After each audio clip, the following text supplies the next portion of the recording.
Podcasts pirms darba sadarbībā ar Tele2. Praktikants par vadītāju.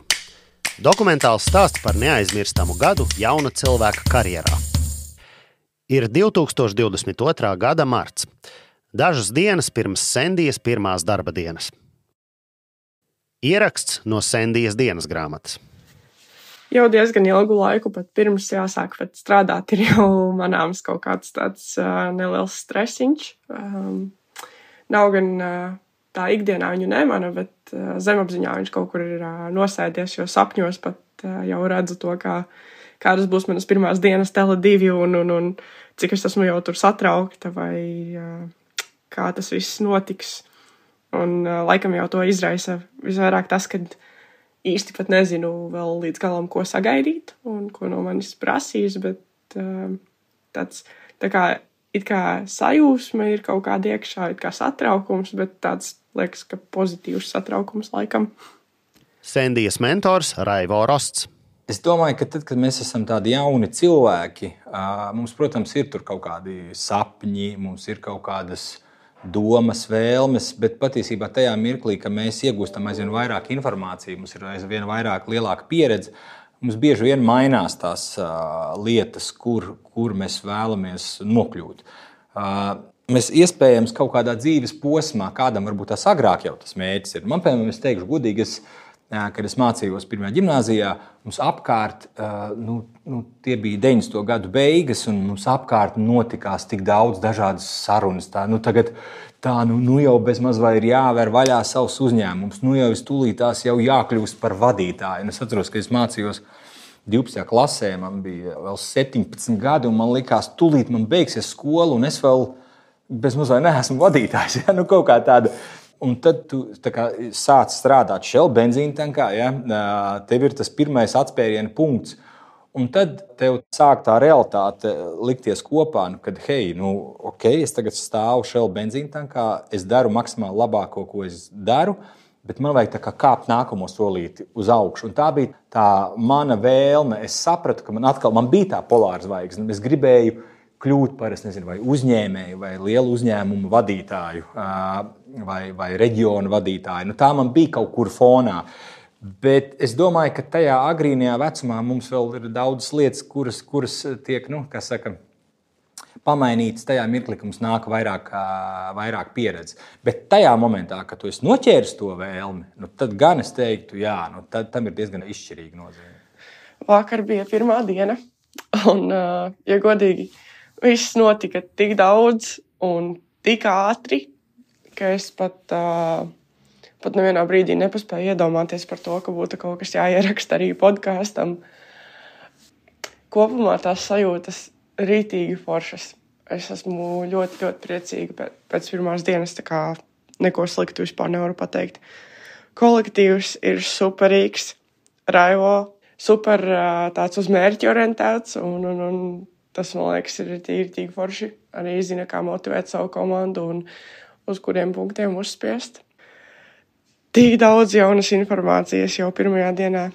Un tā, kad pirmā sapulce jau kaut kāda, piemēram, un visi runā, visi tā kā atskaitās Raivo, un es vienkārši sēžu, klausos, un tāda sajūta, ka viņi runātu pilnīgi kaut kādā svešvalodā ar visiem terminiem, visiem saīsinājumiem, visu pārējo. Un tieši pēc sapulces Raivo arī tā prasīja, ka jau kad neko nesaprati, vai ne? Es teicu, ka pilnīgi neko. Bet ļoti, ļoti forši es jau nevaru sagaidīt pirmdienu, kad varēšu iet atpakaļ un turpināt visu, kas iesākts. Jāsaka, ka pirmā nedēļa visa pagāja tieši tāpat, kā pagāja pirmā diena. Ļoti ātri, gandrīz neko nesapratu. Mītingi ļoti daudz, un katrā mītingā kaut kas cits tiek runāts, un pēc katra mītinga man liekas, ka tāda sajūta, ka es saprotu arvien mazāk un mazāk.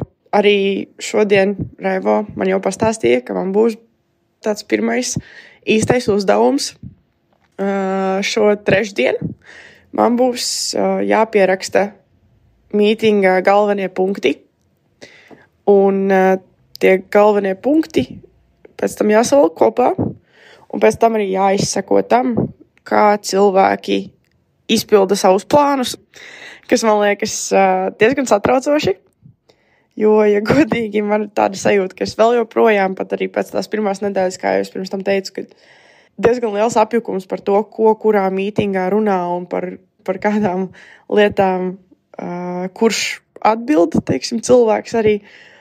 Un man tāda sajūta, ka tāds satraukums iekšā par to, ka man liekas, ka es pati nesaprotu vēl īsti, ko darīt, un kā es tā kā varēšu vēl pierakstīt kaut ko, teiksim, un uztaisīt kaut kādu kopsavilkumu no tā, ko es tā kā nesaprotu. Bet, jāskatās, kā man ar to ies trešdien. Vispār, man liekas, tieši tas komunikācijas jautājums ar kolēģiem, kā management trainee šīs programmas laikā ir man mīļākā tēma, par ko parunāt. Sendija nav pirmais vadības praktikants Tele2. Tiekamies ar Lauru Salmiņu, kura bija Latvijā pirmā Tele2 management trainee programmas dalībniece. Šobrīd Laura strādā Stokholmā, Zviedrijas Tele2. Laura atceras savas pirmās nedēļas un mēnešus vadības praktikanta lomā. Tas bija ļoti svarīgi jau pirmajos trainee programmas mēnešos. Bija ļoti svarīgi saprast, kurš ir atbildīgs par ko. Tad, kad esmu sapratusi, kurš ir atbildīgs par ko, tad es mēģinu izprast personības un kā pie tā cilvēka pieiet. Un, protams, kā jaunam cilvēkam man ir jāuzbūvē tā uzticība starp mani un starp šo te kolēģi. Un vienlaicīgi man vajag reprezentēt finanšu direktoru. Lūk, manā gadījumā es tiku iesaistīta visur. Tā kā mani tiešām ņēma līdzi uz visām sapulcēm, izņemot vienīgās sapulces, kurās es nepiedalījos, bija tā saucamās one-to-one, jeb kad notiek sapulces ar katru darbinieku atsevišķi. Tā bija vienīgā sapulce, kuras nepiedalījos, bet viss citi jautājumi, ar ko ikdienā strādā finanšu direktors, es visur tiku ņemta līdzi. Ja es tikai ietu sapulcēm, tad tā būtu tā saucamā ēnošana, pareizi.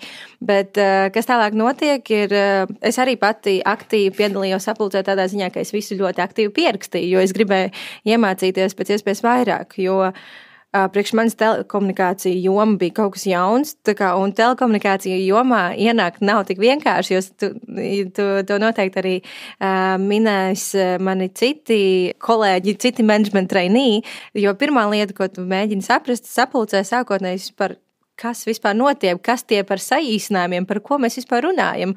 Tu saproti, tur kaut kāds saiklis, tur un vai kaut kā tam līdzīgi, bet kas tur ir pa vidu, tā kā to ir grūti saprast, kad esi management trainee, un es biju pirmais Latvijas management trainee Tele2 Latvijā, un tas, ko es noteikti jau no pirmajām dienām sapratu, ka programma ir jauna. Tā ir jauna gan priekš Tele2 Latvijas darbiniekiem, gan vispār Latvijā kopumā.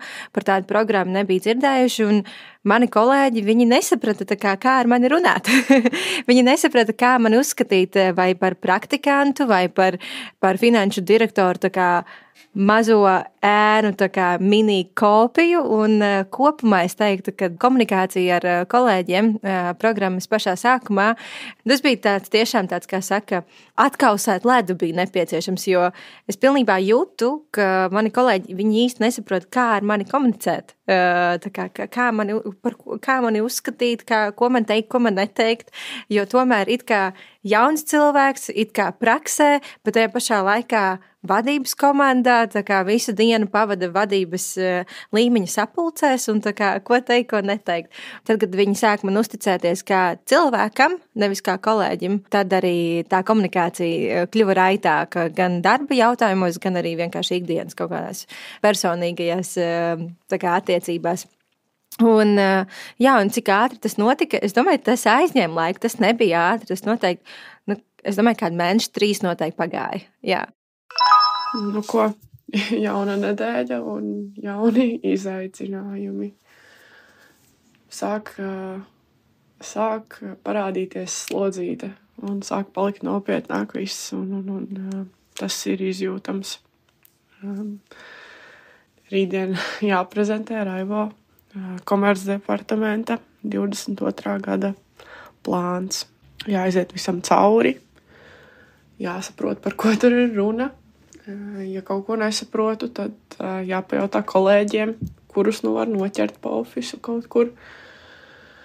Un tāds pamatīgs ne tas stress, varbūt kaut kas tā kā, varbūt drīzāk neziņa iekšā par to, kā līdz galam varbūt pasniegt tās lietas, ko viņš tieši gribēs no manis dzirdēt, cik dziļi tajā visā man ieiet, vai uz kuriem punktiem fokusēties, un liekas, ka jāpaņem viss, un tajā pašā laikā liekas, ka nevar paņemt visu, bet nevar.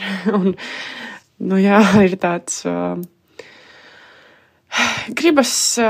nekas slikts nav noticis, bet gribas bišķiņ paraudāt. Liekas tā, forši jau ir, ka Raivo grib, lai es pati to visu izdaru. Un es respektēju to, ka viņš man dod arī pašai to visu mēģināt un darīt, kas man ļoti patīk. Bet jā, pašā laikā tas ir izaicinoši šajā brīdī.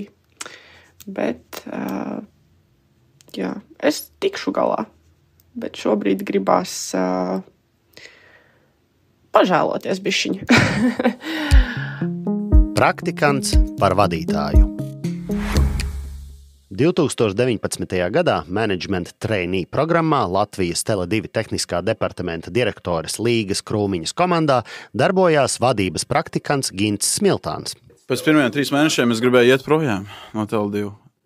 Tā kā es nopietni apsvēru, es biju tāds 50-50, ka es mēģināju, tiešām es centies, bet šitais nav man. Kolēģi, forši, viss kārtībā un tā tālāk, bet tā nav mana tā vieta, kur būt. Es sāku oktobrī, un tad tie 3 pirmie mēneši bija līdz Ziemassvētkiem.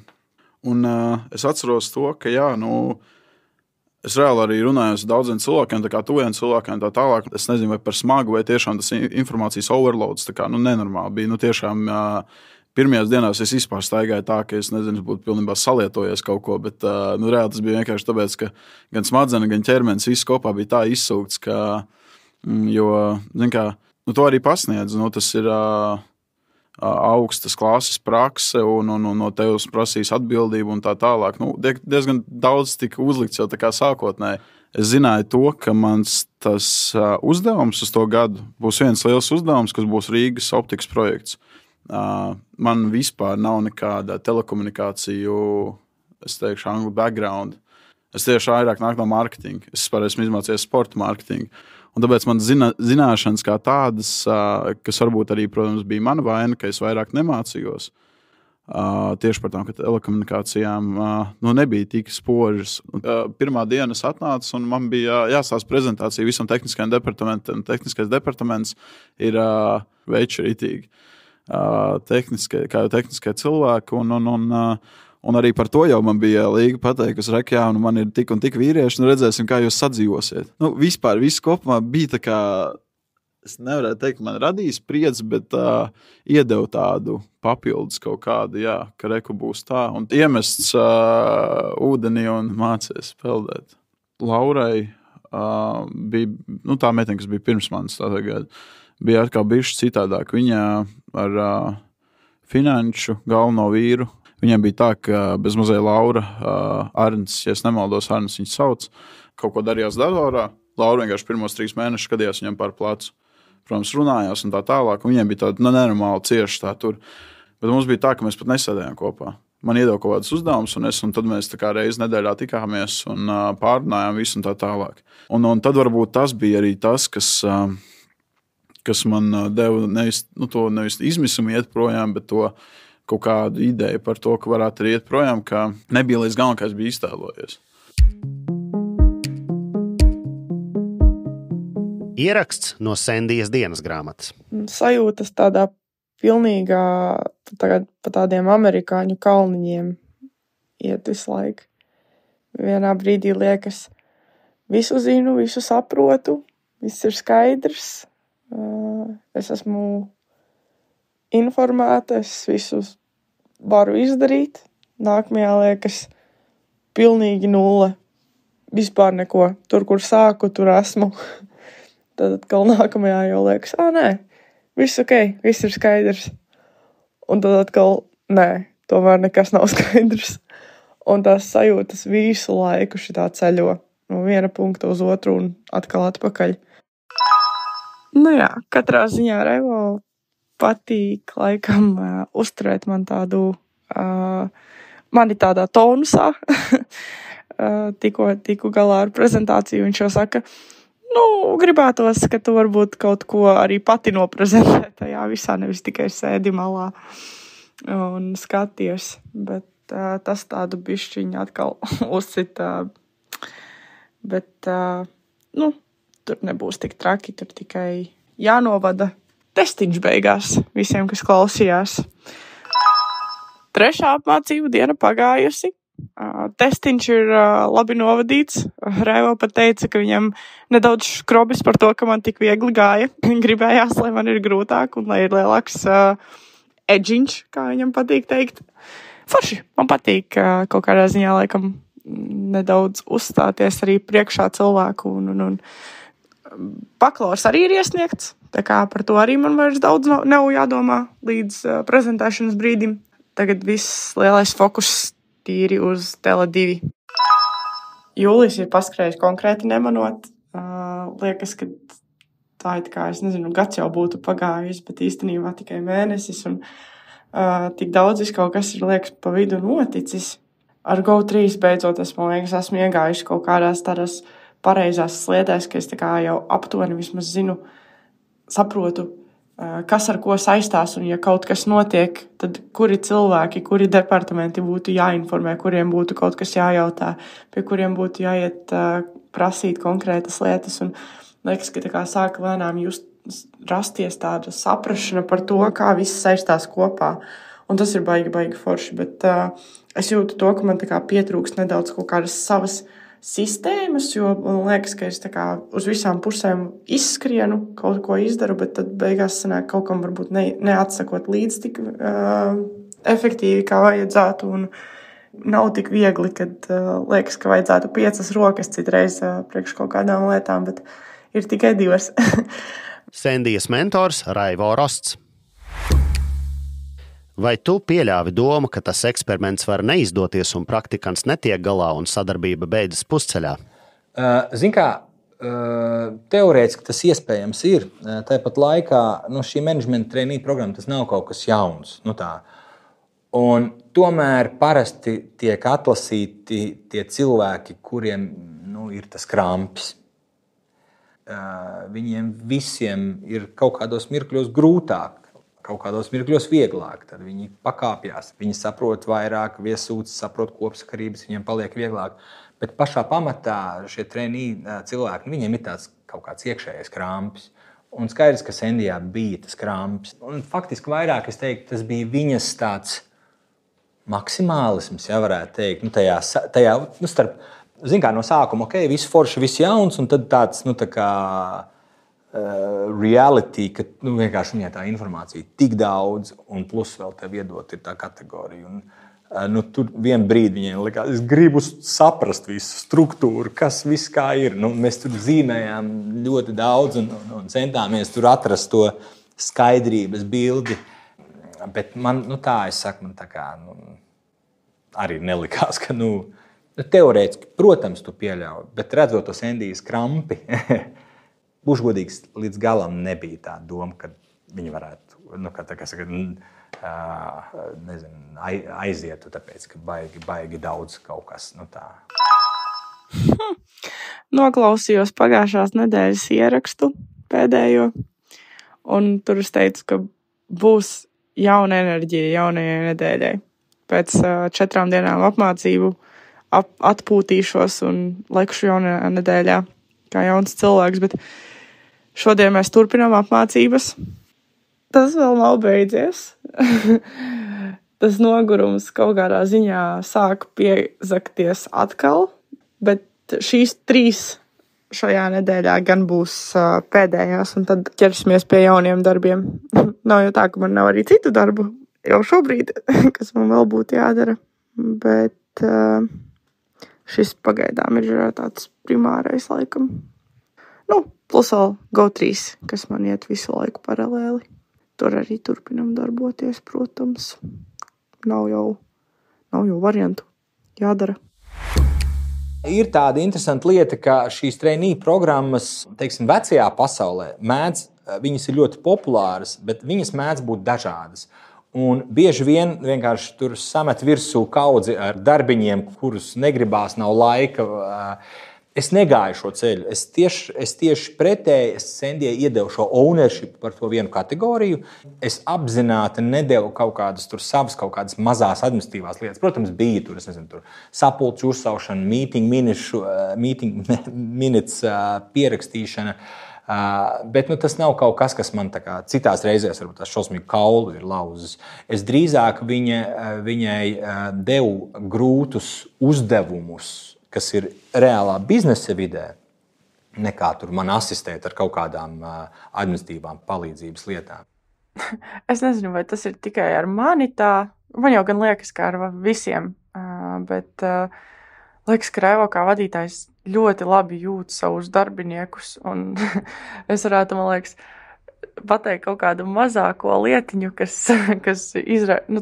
ka var sajust manā balsī, ka ir kaut kāds stress vai kas, un viņš uzreiz to noķers. Šodien vienkārši bija sapulcē kaut kāda tāda situācija, kad es teicu, ka es nezinu, es neko nesaprotu, un kad nav kaut kas man skaidrs, bet sapulces Raivo pienāk, kā tad ir kaut kāds maz tā kā stresiņš ir jūtams, ja?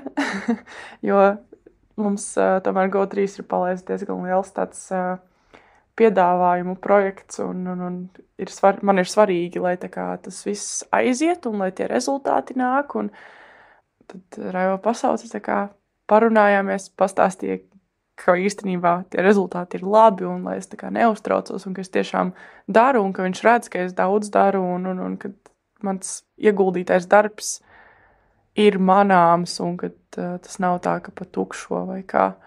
Un ļoti forši dzirdēt tādas lietas ir citreiz, kad atnāk kaut kāds nelielais satraukums vai kā, un man liekas, Raivo baigi forši to prot noķert un arī izrunāt. Es laikam esmu izskatos noskrējusies vai kā, bet šodien bija smieklīgi. Raivo pret mani pagriežās, un viņš man prasa, cik ilgi tu jau te strādā? Es saku, 7 mēneši būs. Un viņš man prasa, un cik tu brīvdienas esi izņēmusi? Es saku, ka, ja neskaita to vienu, kad es paņēmu brīvdienu priekš izlaiduma augstskolas, tad laikam nevienu vēl. Un viņš man saka, bet tu zini, ja, ka tu drīksti viņas arī pieteikt un izņemt un iet brīvdienās. Es saku, jā, bet nav tā kā sanācis vēl. Tad Raivo tāds, labi, dod kalendāru, skatāmies, kur tu vari ielikt savu brīvdienu un paņem savu kādas brīvas dienas. Tā kā būs man arī pirmās brīvdienas drīz. Šodien bija super dzimšanas diena darbā. Raivo ir tāda ritīga forša tradīcija, ka iknedēļas lielajā sapulcē departamenta tad visiem, kam tajā nedēļā ir dzimšanas diena, tad viņš pats uzraksta dzejolīti, un viņu arī visiem nolasa. Un tad visi apsveic to cilvēku, kam ir dzimšanas diena. Mans dzejolītis šodien izklausījās šādi. Nākotne ir viņas rokās, tai šodien arī labi sokās. Apķērīga, izdarīga, lielām lietām norūdīta. Lai Sendija sumināta svētkos, tik laime prieks, lai krātos. Ritīgi mīlīgi, baigi forši. Praktikants par vadītāju. Tas, kas bija, tas jau bija tāds iekšējais joks. Man ir 3 meitas, un tā 14-gadīgā meita man tīri vizuāli nedaudz atgādināja Sendiju. Un tad es to pateicu, man tiešām bija tā nedaudz tā sajūta, ka man ir 4. meita. Un man tā vēlme bija, ja man būtu vecākā meita, kurai ir pāri pa 20 gadi, gribās iedot maksimāli labāko. Un tā laikam bija tā mana pieeja. Iedot tādu bagāžu, ko es maksimāli varu izdarīt, lai viņai dzīvē būtu tāds spēcīgs atspērienu punkts. Tāda, kā lai es saku, negribās izklausīties pēc veca opīša, bet tā mana vēlme bija tā sincerely, no sirds iedot maksimumu, ko es kā Raivo, kā komercdirektors, kā cilvēks, kurš ir turpat 20 gadus ir bijis vadītāja amatā, kā es varētu iedot maksimāli, lai tam cilvēkam tas palīdzētu turpmākajā dzīvē. Mana motivācija nebija par katrām varītēm tagad, sagatavot speciālistu kaut kādai konkrētai pozīcijai.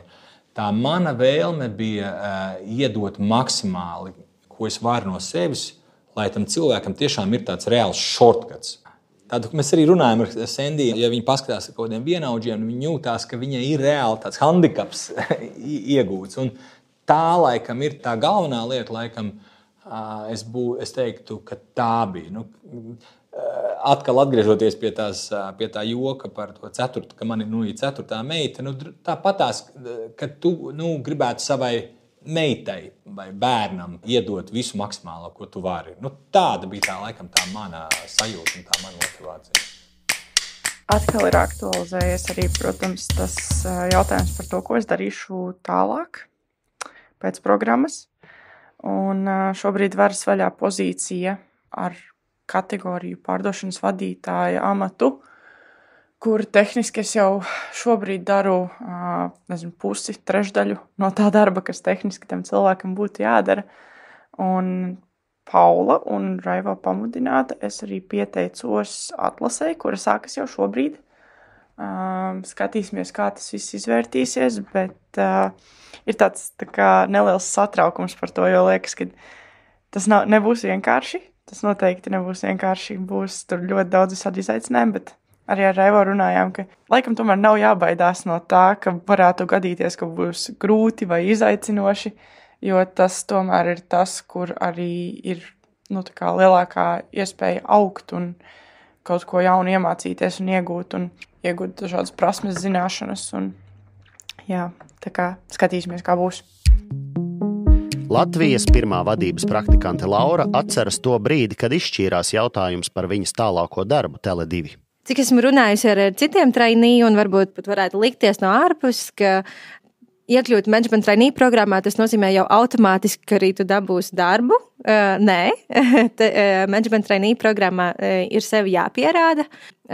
Nedēļā, kas man bija pēdējā mana management trainee programmas nedēļa, es piedalījos lielākajā Latvijas HR konferencē. Es uzstājos šajā te konferencē kā referents, un es tieši stāstīju par savu pieredzi šajā te programmā un cik ļoti lieliska šī te programma ir priekš jauniešiem, un ka tā tiešām ir tāda karjeras ātrgaitas šoseja.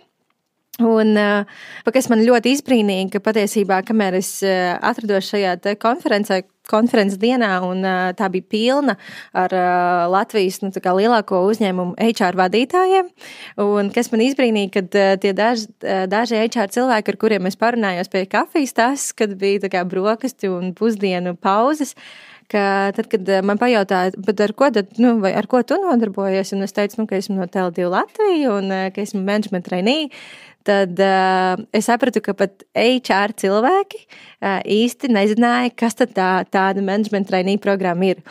Jo es pati esmu mācījusies Dānijā, un tur par management trainee programmu, tur visiem zināms, kas tas ir, ko tas nozīmē, un tur jau mācību laikā, vēl nepabeidzot bakalauru, jaunieši jau konkrēti skatās uz uzņēmumiem, kuri šīs te programmas īsteno.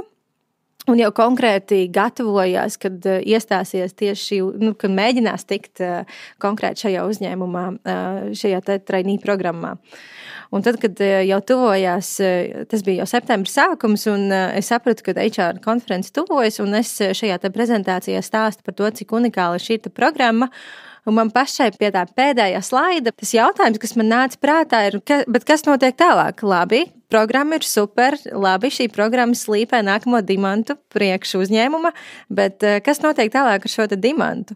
Un tā kā es vēl tajā mirklī, es biju jau izteikusi to, ka es labprāt paliktu Tele2 Latviju, bet atvērtas vakances nebija.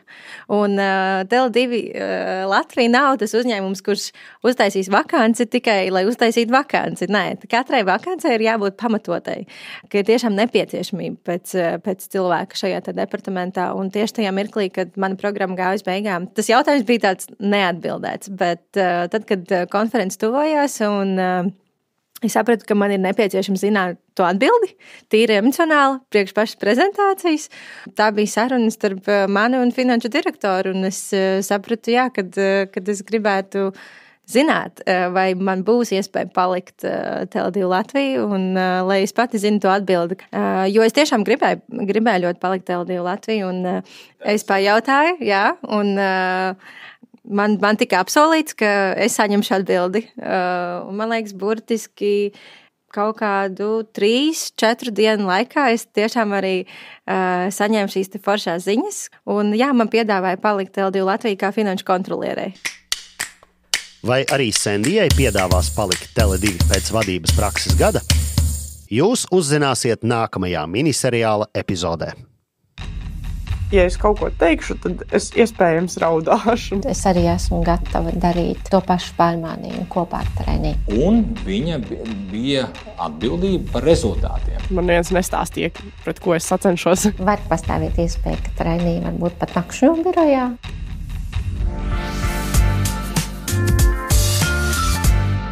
Idejas autors un producents Juris Garjāns, aizkadra balss Pēteris Galviņš, skaņas identitāte Mikaela Landena, miniseriāls tapis ar biedrības Skanda atbalstu sadarbībā ar Tele2.